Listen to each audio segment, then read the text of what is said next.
नमस्कार दोस्तों, फिर एक बार स्वागत करते हैं आपका विदर्भ सम्राट न्यूज़ चैनल में। फिर एक बार नए मुद्दे को लेकर हम आपके सामने उपस्थित हुए हैं। हमारे साथ में राजनीतिक विश्लेषक श्री शैलब्रज जी अग्रवाल। सर, फिर एक बार विदर्भ सम्राट न्यूज़ चैनल में आपका हार्दिक स्वागत है।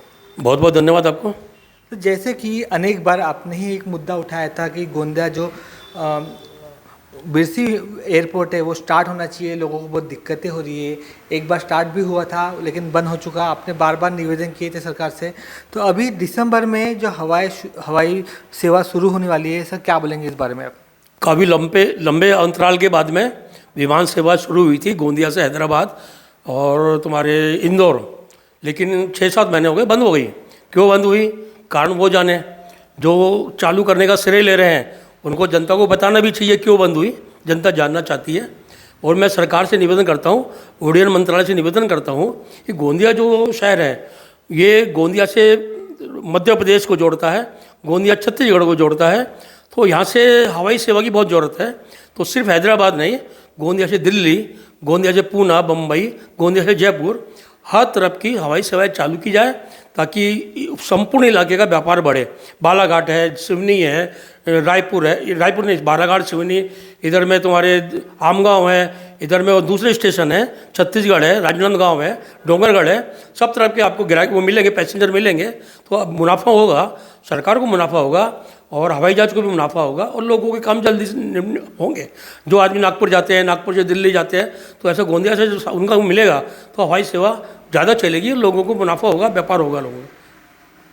सर, जिस तरह पार्किंग की जो समस्या होती है शहर में एक बड़ी समस्या मानी जाती है, ऐसे में आपने एक विकल्प के तौर पे जो बताया था कि जो पार्किंग प्लाजा है, मतलब आप ही ने सबसे पहले वो बात रखी थी कि पार्किंग प्लाजा में निःशुल्क किया जाए व्यापारी लोग के लिए।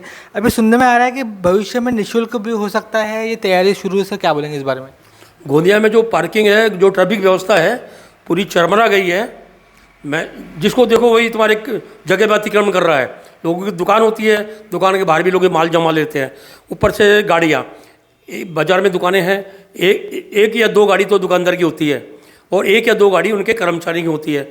ऐसा 3 से 5 गाड़ी तो उन्हीं की होती है। चारों तरफ ट्रैफिक जाम हो जाता है। उसके बाद बोलते हैं भैया ग्राहक नहीं आते, सब ऑनलाइन माल खरीदते हैं। तो ऑनलाइन क्यों नहीं खरीदेंगे जब आपके यहाँ खड़े होने की जगह नहीं है, ग्राहक को गाड़ी रखने की जगह नहीं है, तो ऑनलाइन तो लोग माल खरीदेंगे।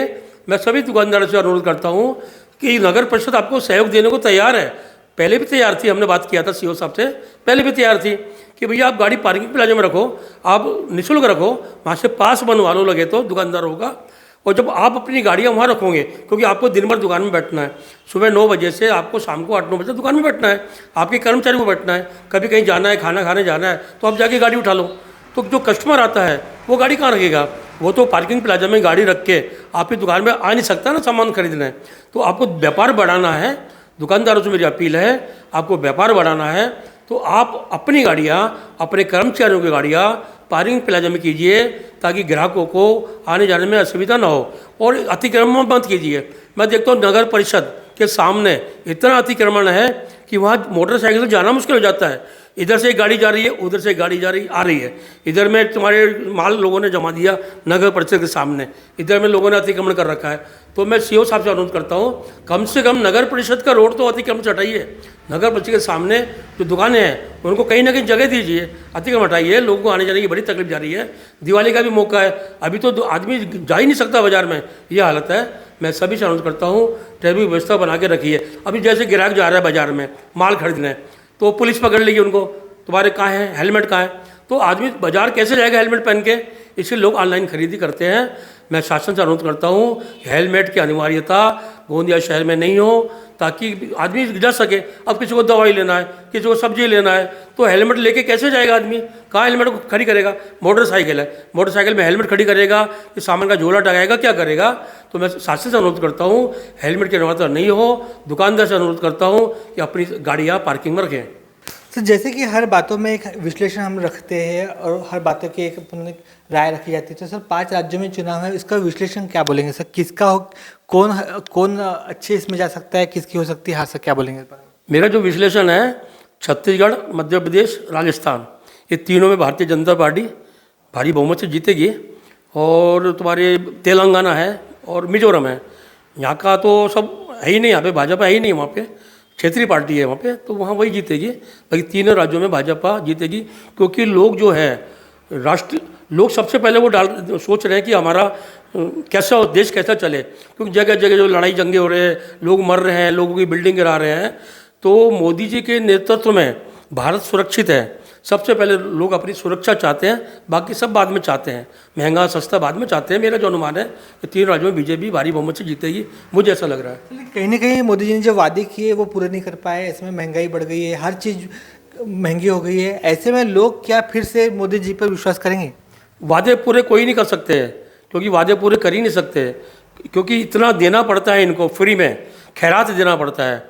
वादे पूरे जब ही होंगे जब खैरात देना बंद कर देगी कोई भी सरकार, क्योंकि जो वादा पूरा करने के लिए पैसा लगता है वो खैरात में चले जाता है, तो वो वादे पूरे नहीं हो सकते। सर, जैसे कि 5 राज्यों में सब चुनाव अभी शुरू हो गए और जिस तरह से चुनावी तैयारी शुरू है, तो इसमें लोगों को लुभावने के लिए लुभावने वादे किए जा रहे हैं कि हम आपको फ्री देंगे, ये फ्री देंगे। सर, ये एक तरीका सब जगह चल रहा है। सर, क्या बोलेंगे इस बारे में? इसका चुनाव आयोग ने संज्ञान लेना चाहिए। भाई, चुनाव आयोग क्या करता है?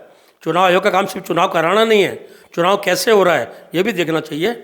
अब इनके पिताजी का माल तो है ही नहीं पार्टियों का कि हम ये फ्री बांट रहे हैं, अपने बाप का माल है फ्री बांट रहे हैं। ये जनता से टैक्स लेते हैं, करोड़ लाखों करोड़ रुपए टैक्स ले रहे हैं हर महीना। सरकार खुद बोल रही है इतने लाख करोड़ आया, उतने लाख करोड़ आया। लाखों करोड़ रुपए टैक्स ले रहे हैं जनता से। जीएसटी ले रहे हैं, इनकम टैक्स ले रहे हैं, आयात कर ले रहे हैं, निर्यात कर ले रहे हैं और उत्पाद कर ले रहे हैं। यानी कुल मिला के शोषण कर रहे हैं, पूरे व्यापार का, उद्योग का शोषण कर रहे हैं और खैरात बांट रहे हैं और चुनाव जीत रहे हैं। चुनाव के बाद में फिर कर्जा भी हो जाता है सरकारों के ऊपर में। तो चुनाव आयोग ने संज्ञान लेना चाहिए, जो भी ऐसी घोषणा करता है फ्री में बांटने की, उसकी पंजीयन रद्द करना चाहिए। उसके चुनाव जो भी पार्टी है उसका पंजीयन रद्द करना चाहिए और चुनाव जो लड़ता है उसका अयोग्य ठहराना चाहिए, जब तक सरकार सख्त नहीं होगी।